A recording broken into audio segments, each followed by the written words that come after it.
Coach, can you tell us a little bit about kind of the transition from going from a GA to a position coach here?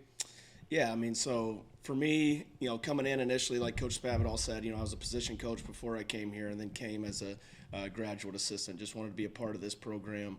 I graduated from Hayes High School about 15 minutes north of here. This was my first offer out of high school. Jason Washington and Coach Fran were the first people to offer me, so I'd always want to be here. And then coming from a position coach to a GA, for me, it really wasn't a huge transition.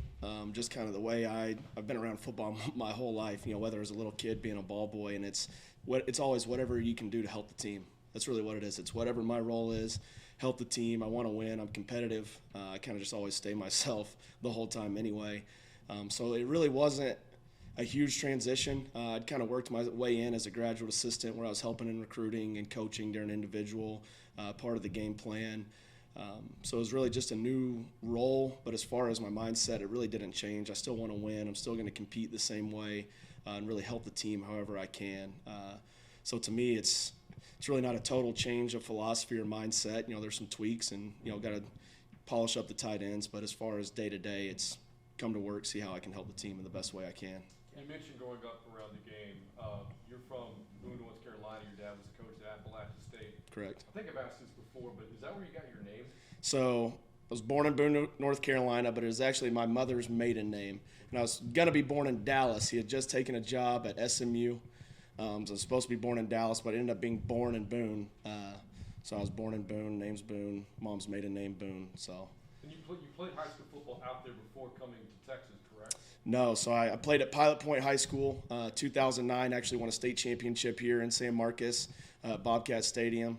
And then graduated, moved my senior year, went to Buda Hayes for my senior year, where my dad was the head football coach there for 2 years. So I graduated from Buda, right up the road. So obviously Central Texas has been so important, to your football life, your life Absolutely. period. What does it mean to you now to have this position with this university? It means a ton in so many ways. I mean, there's a lot of avenues I could go in that direction of how much it means. Dad, being a Texas high school football coach, I want to be in the state of Texas. My best friends are Texas high school football coaches and coaches that have grown up in Texas. Graduated from Hayes, played a state championship here.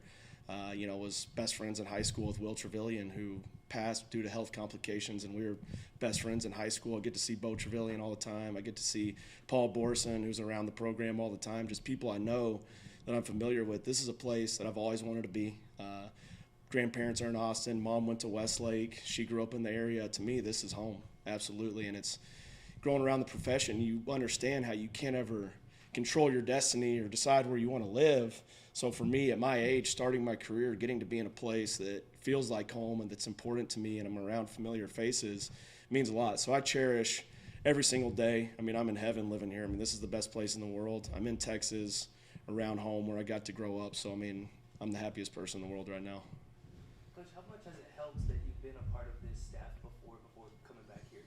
Oh, it always helps a ton. I mean, every single staff and group of team has a totally different culture and philosophy on the way they do things, the day-to-day, just the way we enter the building and go through RTT and how we take roll here and what we do for lunch.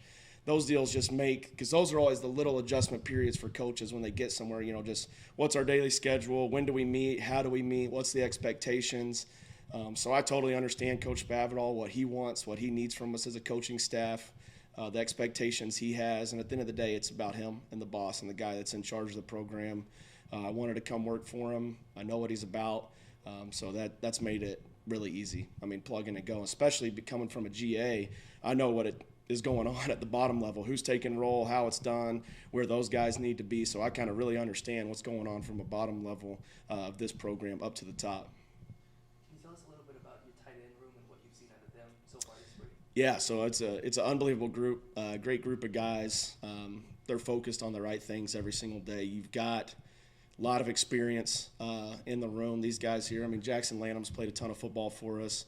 Tyler Huff, he's been playing a lot of football his entire life. He's played offensive line, he's played tight end, fullback, and then really Micah right now is on fire. I tell him that every single day. I mean, he's done some good things here.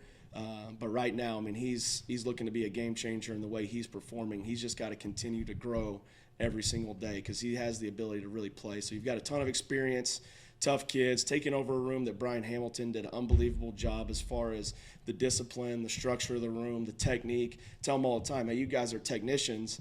Don't lose that, but I don't need to overly spend my time coaching technique on you guys. Now it's just understanding football knowledge and growing their perspective of the game. We brought in Donovan Johnson from Coastal Carolina, who's kind of got a different skill set. I mean, he's got the skill set of a wide receiver. He's a true difference maker. He was a backup to Isaiah Likely, who's got a chance to be a draft pick in the NFL. And DJ has the similar skill set. He transferred from Coastal. He's got to continue to mature and grow as a young man, but his skill set is off the charts. And you got Austin Greshel. I coached his older brother at UT Permian Basin, so I've known Austin when he was in Midland Greenwood for a long time. So it's a joy to have him, and he's probably one of the more, the way he's performing every single day has really been impressive at his age. So he's improved a ton. I mean, he's probably maybe the most improved player in that group right now.